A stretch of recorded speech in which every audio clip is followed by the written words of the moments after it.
আসসালামু আলাইকুম। কম খরচে কম সময়ে এরকম মিষ্টি যদি ঘরেই তৈরি করা যায় তাহলে আর দোকান থেকে কিনতে হবে না। খুবই সহজভাবে উপস্থাপন করব, তাহলে চলুন দেখে নেই। প্রথমে একটা বোলের মধ্যে নিয়ে নিচ্ছি গুঁড়া দুধ হাফ কাপ। এখানে ফুল ক্রিম গুঁড়া দুধ নিয়েছে। আর দিয়ে দিচ্ছি তেল 1 চামচ। তেলের পরিবর্তে ঘিও দিতে পারবেন। এখন আমি ভালো করে ঘষে ঘষে মিক্স করে নিব। তারপরে একটা ডিম ভেঙে ভালো করে ফেটে নিয়েছি, অল্প অল্প করে দিয়ে নরম করে মেখে নিব। এখানে মাঝারি সাইজের একটা ডিম নিয়েছি। একটা ডিম সম্পূর্ণ লাগবে না। ডিমটা কিন্তু নর্মাল তাপমাত্রার হতে হবে। ফ্রিজে থাকলে মিষ্টি ভালো হবে না। এইরকম নরম করে মেখে নিয়েছি আর একটা ডিমের অর্ধেক বেঁচে গেছে। এখন আমি 5 মিনিট রেস্টে রেখে দেব। 5 মিনিট পর হাত ধুয়ে হাতে ঘি লাগিয়ে নিয়েছি। নিয়ে এরকম করে আমি গোল করে রসমালাই শেপ দিয়ে নিচ্ছি। ছোট ছোট করে বানিয়ে নিচ্ছি। এই মিষ্টিগুলো যখন আমি মালাইয়ের মধ্যে দিব ফুলে ডবল হয়ে যাবে। একদম মসৃণ করে মিষ্টিগুলো সব বানিয়ে নিয়েছি। এখন মালাই তৈরি করব। চুলে একটা প্যান বসিয়ে দিয়ে দিচ্ছি গুঁড়া দুধ 1 কাপ, পানি দিয়ে দিচ্ছি 4 কাপ। গুঁড়া দুধ যদি হাতের কাছে না থাকে লিকুইড দুধও 1 লিটার দিতে পারবেন। এখন আমি 2টা এলাচ দিয়ে ভালো করে বলক তুলে নেব। আর চিনি পরিমাণ মতো দিতে হবে। যারা মিষ্টি বেশি পছন্দ করেন তারা হাফ কাপ পর্যন্ত চিনি দিতে পারবেন। ভালোভাবে বলক চলে আসছে। এখন আমি মিষ্টিগুলো দিয়ে দিচ্ছি। মিষ্টিগুলো দিয়ে আমি ঢেকে জাল করব হাই হিটে 10 মিনিট।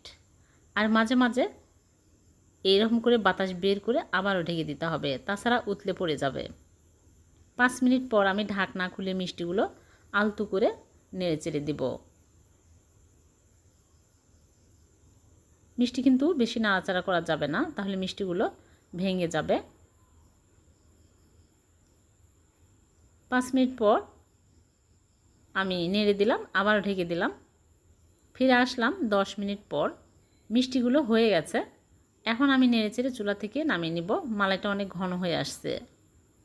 এই অবস্থায় চুলা থেকে নামিয়ে নিতে হবে। চুলা থেকে নামিয়ে 5 ঘন্টা রেখে দিব। 5 ঘন্টা পর মিষ্টিগুলো পরিবেশন করে আপনাদেরকে দেখাবো। সারা রাত রেখে দিলে আরও বেশি ভালো হয়। দেখুন মিষ্টিগুলো দেখতে কতটা লোভনীয় হয়েছে। আর মালাইটা একদম ঘন হয়ে আসছে। অনেক সুন্দর মিষ্টি হয়েছে। আমার এই ভিডিও ফলো করলে যে কেউ এইরকম মিষ্টি বানিয়ে খেতে পারবেন। এখন পরিবেশন করে নিচ্ছি। দেখলেন তো কত সহজে হয়ে গেল। খুবই কম খরচে কম সময়ে ঝটপট রসমালাই। খেতে দারুণ টেস্টি হয়। এভাবে বাড়িতে অবশ্যই ট্রাই করবেন। দেখবেন সবাই অনেক মজা করে খাবে। একদম নরম তুলতুলে রসে ভরা। একটা মিষ্টি তুলে আপনাদেরকে দেখাচ্ছি কতটা নরম তুলতুলে আর রস ঢুকেছে। একদম রসে ভরা। এভাবে মিষ্টি অবশ্যই ট্রাই করবেন। আর ভালো লাগলে লাইক কমেন্ট শেয়ার করতে ভুলবেন না। আবারও দেখা হবে নতুন কোনো রেসিপিতে। আসসালামাইকুম। আজকে আমি চালের গুঁড়া দিয়ে ভীষণ সুস্বাদু করে একটা রেসিপি করে দেখাবো। এই রেসিপি সম্পূর্ণ ইউনিক হবে আর খেতে হবে অনেক টেস্টি। তাহলে চলুন দেখে নিই। প্রথমে একটা বোলের মধ্যে নিয়ে নিচ্ছি চিনি। এখানে হাফ কাপ চিনি নিয়ে নিচ্ছি। ডিম দিয়ে দিচ্ছি।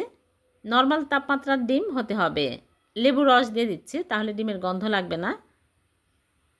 ভালো করে ফেটিয়ে নেব। এখানে 2টা ডিম নিয়েছে। চিনি গলে আসা পর্যন্ত ভালো করে ফেটিয়ে নিতে হবে। তারপরে তেল দিয়ে দিচ্ছি। সয়াবিন তেল 1/4 কাপ দিয়ে দিলাম। ভালো করে মিশিয়ে নিতে হবে। তারপরে আমি শুকনো উপকরণগুলো চেলে নিব। একটা চালনিতে নিয়ে নিচ্ছি চালের গুঁড়া। এখানে শুকনো চালের গুঁড়া 1 কাপ দিয়ে দিলাম। আর বেকিং পাউডার হাফ চামচ আর স্বাদ মতো লবণ। ভালো করে চেলে নিতে হবে। চালা হয়ে গেছে। এখন দিয়ে দিচ্ছি গুঁড়া দুধ 2 টেবিল চামচ, তাহলে খেতে আরও বেশি টেস্টি হবে। আর এখানে সুজি নিয়েছি 2 টেবিল চামচ কাঁচা সুজি দিয়ে দিচ্ছি। সুজি দিলে খেতে আরও বেশি ভালো লাগবে। এখন আমি ভালো করে মিশিয়ে নিব।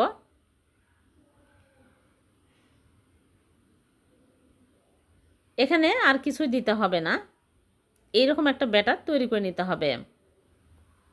ব্যাটারটা রেডি হয়ে গেছে। এখন আমি এখানে কাগজের কাপ নিয়েছি 1 টাইম কাপ, ছোট সাইজের, বাজারে কিনতে পাওয়া যায়। এখন তেল ব্রাশ করে নিচ্ছে। তারপরে ব্যাটারগুলো আমি তুলে নিচ্ছি। সবগুলোতে তুলে নিব। আর একটু ফাঁকা রেখে তুলতে হবে, যেহেতু ফুলে একদম ভরে যাবে। সবগুলোতে তুলে আমি তারপরে ট্যাপ করে নিব। চুলায় বেক করবে, এই জন্য আগে থেকে চুলায় একটা প্যান বসিয়ে প্যানটা 5 মিনিট গরম করে নিয়েছি আর একটা স্ট্যান্ড বসিয়ে দিয়েছে। এখন সিরামিকের একটা হাফ প্লেট বসিয়ে দিলাম, দিয়ে এর উপরে সবগুলো বসিয়ে দিচ্ছে। চুলার আঁচ লো আঁচে থাকবে, প্লেটটা ভাঙবেও না ফাটবেও না, কিছুই হবে না। এখন ঢেকে আমি জাল করব চুলার আঁচ একদম লো আঁচে করে 30 থেকে 40 মিনিট। এক এক চুলার আঁচ এক এক রকম কম বেশি লাগতে পারে।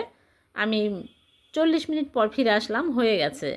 এখন চুলা থেকে নামিয়ে ঠান্ডা করে আপনাদেরকে দেখাচ্ছি কতটা মজার হয়েছে। এভাবে করে চালের গুঁড়া দিয়ে কেক বানিয়ে দেখবেন, সকাল বিকেলে চায়ের সাথে খেতে খুবই ভালো লাগে। বাচ্চাদের টিফিনও দিতে পারবেন, বাচ্চারা অনেক মজা করে খাবে। এখন আমি সবগুলো খুলে নিচ্ছি, এরকম করে খুলে কেটে নিচ্ছি। চালের গুঁড়া ডিম দিয়ে এভাবে কেক বানিয়ে দেখবেন, খুবই মজার হবে খেতে। একদম নরম তুলতুলে, মুখে দেওয়ার সাথে সাথে হারিয়ে যাবে। দেখুন কতটা মজার হয়েছে দেখতে।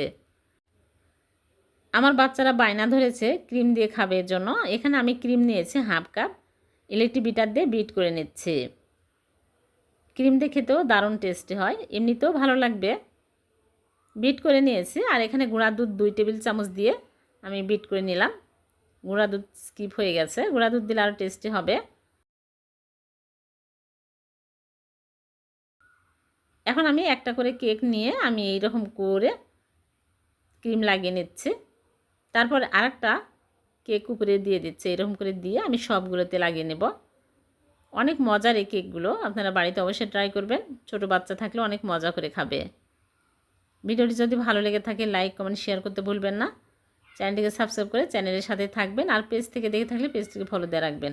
আবারও দেখা হবে এরকম নতুন কোনো রেসিপিতে। সে পর্যন্ত ভালো থাকবেন, সুস্থ থাকবেন। আল্লাহ হাফেজ।